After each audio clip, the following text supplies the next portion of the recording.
you wanted the best, you've got the best podcast, the hottest podcast in the world.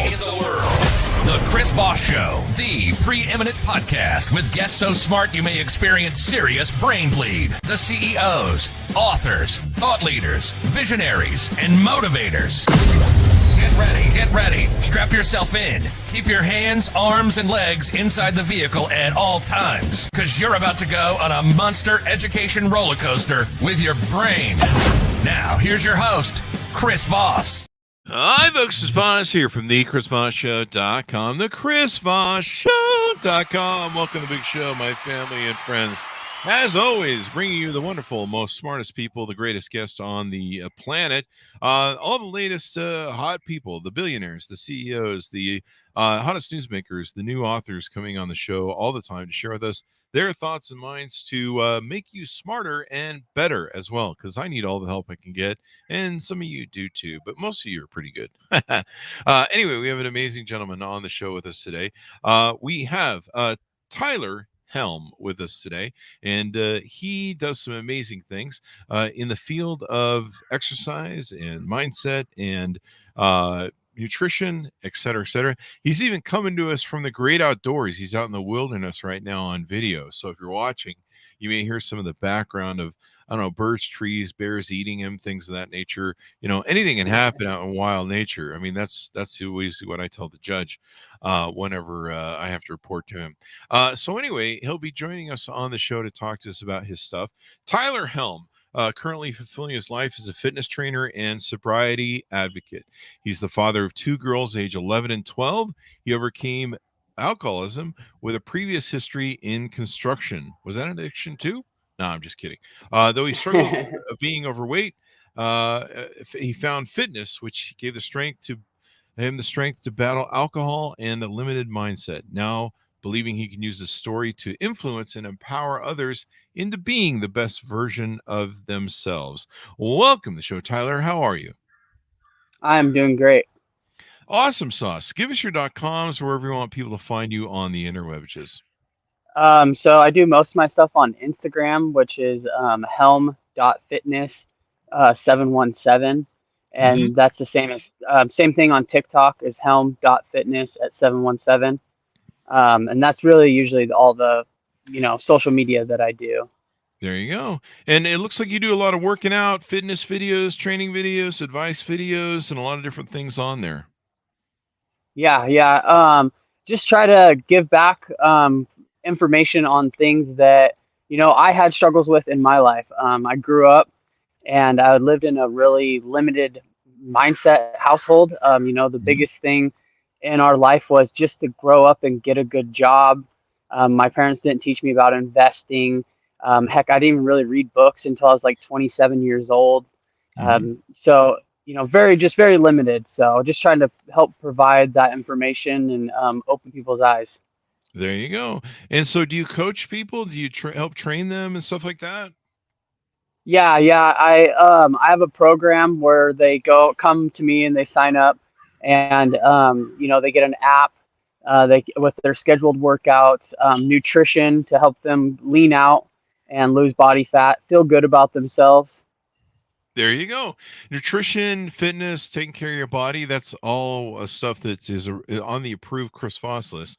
So, what does your morning routine look like when you take and work out and stuff? So my morning routine is I get up at 3 o'clock every morning. I take a cold shower for 5 minutes. Then I get out. I kind of shoot a little picture of me in the shower with a quote, just to kind of show everybody that, I'm committed to doing something difficult every single day. And after that, I do gratitude. I don't really have a timeline on my gratitude. I just kind of started off with every day and every way I'm getting better and better. And then I'll do like clear my mind. I'll kind of anything that is going through my head.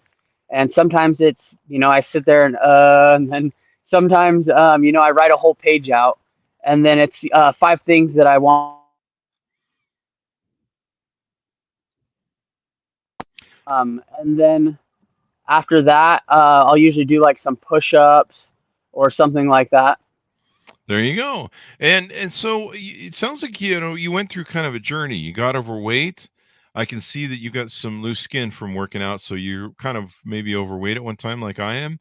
And when you lose that weight fast, sometimes you get that hanging skin. Tell us about that Yeah. and how you overcame alcoholism. So it started out really like in high school, um, just hanging out with friends and stuff like that, and it kind of escalated. Got into heavier stuff than alcohol. Once I hit about 17, I was working at Taco Time, and Hmm. I got this paycheck, and I had worked that summer for like hours and hours and hours, and I just had this huge, like, it's going to be a huge check. Got it, and I was like, okay, this is cannot be the rest of my life. And I think it was like $300 or something like that. And school wasn't working out for me, so I decided to get my stuff together. I seen my friends were everyone was kind of going down a harder path Hmm. um, than drinking. Went to Job Corps, and I kind of got clean of everything, stayed away from it for a long time. Met my girlfriend. We've been together for 13 years. She's my wife. Wow. We're not married. Uh-huh. Um, and we had two kids like right off the bat. We were 17 and 18 years old, back to back. And I just took care of them, and that was my life for a long time. And so I just didn't really get out because they were babies. I just worked. I thought that's just what I was supposed to do, is just work and come home. Yeah. And I went from like 150 pounds to about 220. Oh, wow. And then I started like getting into four-wheeling and stuff like that. And that's when I started losing some weight. And I was like, oh, wow, this feels good. And I wasn't even exercising. I was just working on my vehicle and stuff like that. And, four-wheeling comes drinking beers and stuff like that when you're out on the trail or in the sand dunes. And so, it just kind of escalated from there. And eventually it got to the point where it's like, okay, on the weekends. And then, it's like, okay, I'm stressed about work, or, I felt like I had more potential in life.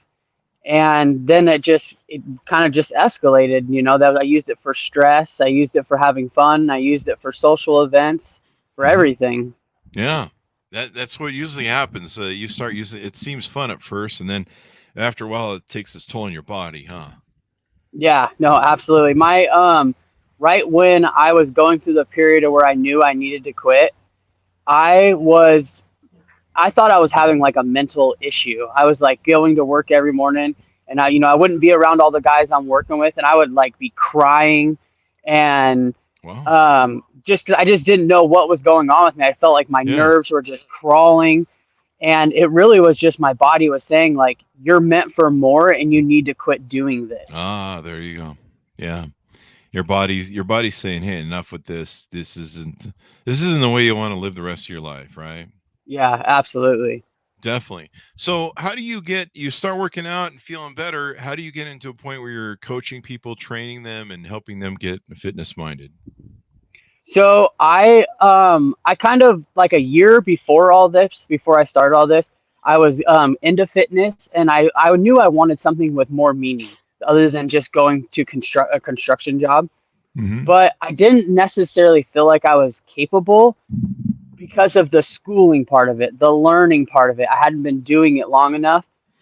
And after about a year, I was drinking and I was working out, and I would literally count. I would have say I had 2,500 calories for working out for that day for my macros. Yeah. I would subtract 700 to 800 calories because I knew I was going to drink beers at the end of the night. Yeah. That's funny. And And then after that, it kind of went through that point, and it was like, okay, I knew like I was getting to a point in my fitness. I was like, I'm not going to be able to progress anymore unless I quit drinking. Also, I knew I needed to do something more than just drink all the time. So it helped motivate me to give it up. Hmm. When I was going through my rough patch, I found a video of Wes Watson, and his video said it was with Brad Lee, and his podcasting on it. He said, "Create the man you desire and give him to the world." Oh. And I'd already been trying to kind of like search for success and happiness, and not even really happiness, but fulfillment. And when I heard those words, I feel like it laid it all out on the table for me. It gave me a direct path on what I needed to accomplish. And immediately, within a month after hearing that video, I quit drinking alcohol. I quit my job because my job was a huge influence on me drinking. I went into AA and just kind of pursued it and fought through it. And it is honestly probably one of the hardest things I've ever been through. Yeah. I mean, addiction is hard. And so do you have to, make sure that you stay sober every day, still going to AA, or do you kind of kick the habit and you're done with it? So I haven't been going to AA just because like I've been really meaning to. It's one of those things that's like, man, I need to get in there and do that. But for the most part, I don't really like I don't crave it anymore. Yeah, there you go. I just don't want it. The more the reason why I feel like I should be going to AA is to help other people get through what I've been through. Oh, there you Is go. why I feel like I should be there. I just have lately the last like month I haven't been in there. There you go. Well, I drank alcohol hard for about 20 years, and I didn't have an addiction, but I was using it to abuse myself for a long time. Though it was kind of a fuel. I think for most of the time it was a fuel. There's something about alcohol that it can keep me up all night. It gives me an extension, and it is a sugar that your body converts to sugar. So that's what a lot of it was. And then it just got to a point where a few hours and of having fun late at night, turns into 3 days of dehydration, and your body's Yeah. grinding down. You're constantly having to take electrolytes and vitamins just to keep up, and your body's just like, hey man, we're kind of over you and your BS and all the crap that you're up to and stuff. So yeah, we're not going to take it anymore. And so yeah, that's kind of where I get to. So I get where you're going, where you went with that stuff. So now you're in the space where you're helping other people. Did you ever see did you always want to be a fitness coach, or did that just kind of end up how that worked out? So I actually didn't. For a long time, I kind of wanted to get into like real estate and stuff like that, which I kind of tried Hmm. about 3 years ago. And I was once again drinking too much. I tried to start wholesaling, and Hmm. because of my drinking, and it was kind of a difficult thing to get into and learn. At the end of the night, instead of putting in the work, I would go drinking, and so Uh-huh. I wouldn't follow through with my tasks that I needed to follow through to get done what I needed to get done and to learn what I needed to learn. Then I found fitness, got sober, and I felt so good that I was just like, I have to help people do this. Like, I have to help people feel as good as I feel. Hmm. And so that's just kind of what drove me. There you go. I mean, that can make all the difference. So now you do a lot of different things. Who's been your most important professional mentor? Probably Wes Watson. Absolutely. Uh-huh. He's changed my life. So tell us who Wes Watson is for people that aren't aware. So he was in prison for 10 years, 5 years ago, Hmm. and he got out and he was helping people with their macros and learning fitness and started kind of, everything I've learned from him. Hmm. And he just helps people get better and feel better about themselves. And, that's pretty much sum it up. There you go. That's important to feel better, as they always say, and do stuff. So what is one lesson your job has taught you that you think everyone could learn at some point in their life, or should learn at some point in their life?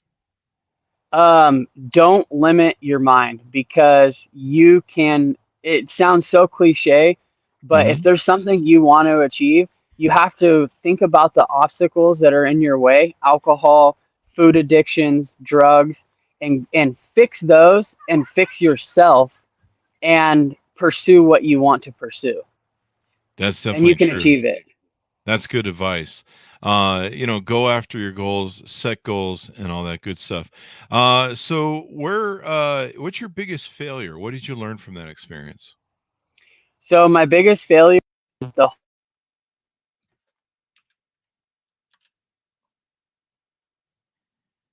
I think we lost you. I think you dropped out there, Tyler. Biggest failure might be the internet so far.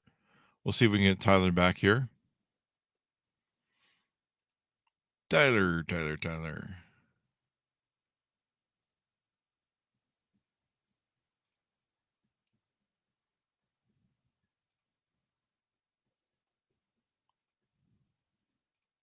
Tyler? I don't know what Tyler? happened there. Probably Yep. the internet. There you go. We were talking about your biggest failure. So my biggest failure was I I read this book. It was called Unfuck Yourself by Gary John Bishop.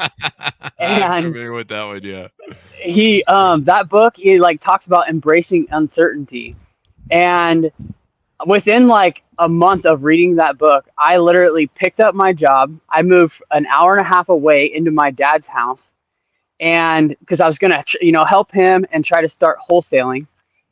Then I went through the wholesaling process, and walking away from it when I was as deep into it as I was, because I had put everything into it for about 4 to 5 months.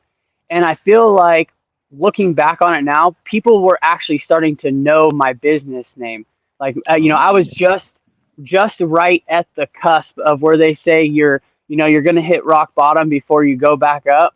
Yeah. Well, I was right. I was right there. There you go. Well, that'll do it. Sometimes you find you're right at the edge of making things work for you. So that's always good. That's always good in seeing that work. If let's see, if you could remember for one thing, what would it be? Say that again. If you could be remembered for one thing, what would it be? I would say to have an impact on people to stop drinking alcohol. There you Like, go. if that was something I could achieve, it would be to show people that you can live a happy, fulfilled life without having to drink alcohol. And I'm not like, some people decide to do that. That's their choice. I Mhm. just, I go from doing it all the time to not doing it all the time. And the connections that I have with my family and how I feel is just unbelievable. There you go. It does make all the difference in the world in how people feel and everything else.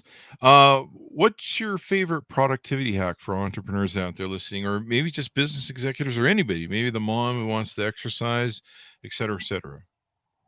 I would say to not think about the whole picture and find like the couple basics. So like I'll refer to fitness on this one. When I first started fitness, I didn't think about my macros. I didn't think about, all my food and stuff like that. I got the basic exercises and I went into the gym and I performed those exercises and got good at doing those exercises and Hmm. making it a consistent, like a routine, to the point where it's just part of me to go to the gym. But when I first started, for the first 6 months, it wasn't like that.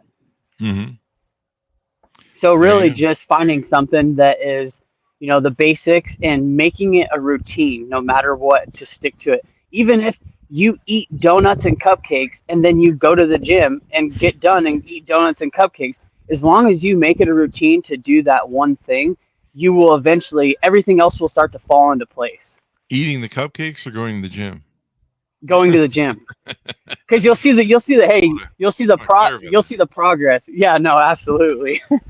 I mean, I have a routine of donuts, but and pizza and tacos, so that's probably half the reason I'm at the weight I am. No, absolutely. Hey, I totally get that. I was this summer I was on a cut, and this last 2 weeks, I don't know what it is, but I've just been wanting nothing but baked goods. That'll damn do it. Those baked goods are always good. So, if you could go back and talk to your former self, at 18, what one piece of advice would you ask yourself?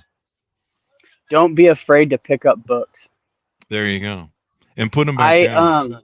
Yeah, absolutely. I honestly grew up, I didn't read in school. I when I met my girlfriend at 17, 18 years old, I probably read at a third grade reading level. And the only reason I started reading was I was like, okay, I want to change my life. What do I need to do? And I kind of created this list of insecurities in my head. And my Hmm. biggest one my biggest one was reading. And I was like, okay, Oh. I'm going to start reading. And the first book I picked up was Unfuck Yourself by Gary John Bishop. There you go. I love the title of that book. It's such a great No, book. absolutely. Did we have him on? I think we had somebody on we've had some people on with some various book titles. I don't know if we had that on the show. It was Gary, right? Did you say his name was Gary? Yeah, yep. Let's see. It seems like we might have had him on the show. No, we had somebody who wrote a book called Wises, Fuck. It was Gary John Bishop. Yeah, right. Gary Bishop, right? Yeah, yep. Yep. We had him on the show November 9th in 2020. Oh, wow, that's awesome. It was for his book Wise as basically fuck. Simple Truths to Guide You Through the Shitstorms of Life by Gary John Bishop. It was fun to talk to him. I remember that show now. It's coming back to me. It's kind of funny how the shows, they started to come back to me and all that good stuff. So, yeah, good stuff. People should check out that episode. You should check out that episode. It was great to talk to him, and he was wonderful. So, as we round out the show, what more do people need to know about who you are, what you do, and give us your final pitch so people can know how to work with you and reach out to you. So, you can find me on Instagram at Helm Fitness 717. Realistically, I'm just here to, help people learn that they can live a happier life without alcohol. Mm-hmm. And the foundation of that is just through fitness. It's really not a fitness journey; it's a life journey, and just becoming a better person. You won't feel as good, and you won't feel as good as a person until you feel good in yourself. That's very true. That's very true. It makes all the difference in how you feel about yourself and everything else. So give us your .com. Where do you want people to find you on the interwebs? So Helm, like I said on Instagram, Helm or Helm Fitness 717. I do TikTok, which is Helm Fitness 717, and then YouTube. I'm just kind of getting that started out, and that is T Helm _ 717. There you go. There you go. Well, this has been really insightful, and I love how you're shooting this out in the great outdoors. And Yeah. you're out there, you're living their truth. You're out there, you're not just sitting on your couch eating donuts telling everybody how to, you should do more fitness. You're out there in the wilderness getting the oxygen and the fresh air and your vitamin D and actually exercising. So that's really cool. Yeah, definitely. There you go. Well, thank you very much, Tyler, for coming on. We really appreciate it. Yeah, this was a really awesome experience. Thank you. There you go, and check out that one gentleman on our show, the guy, the wild, I forget his name, Gary John Bishop. Hey, his book changed my life. It started the transition into personal development. There you go. Well, hopefully we can get some more people to watch that episode. Go back and watch that episode and check it out as well. So thank you, sir, so much, Tyler, for coming on the show. Thanks, Mountis, for tuning in. Go to goodreads.com/Chris Foss, LinkedIn.com/Chris Foss, YouTube.com/Chris Foss, and TikTok at Chris Foss1. Thanks for tuning in. Be good to each other. Stay safe, and we'll see you guys next time. And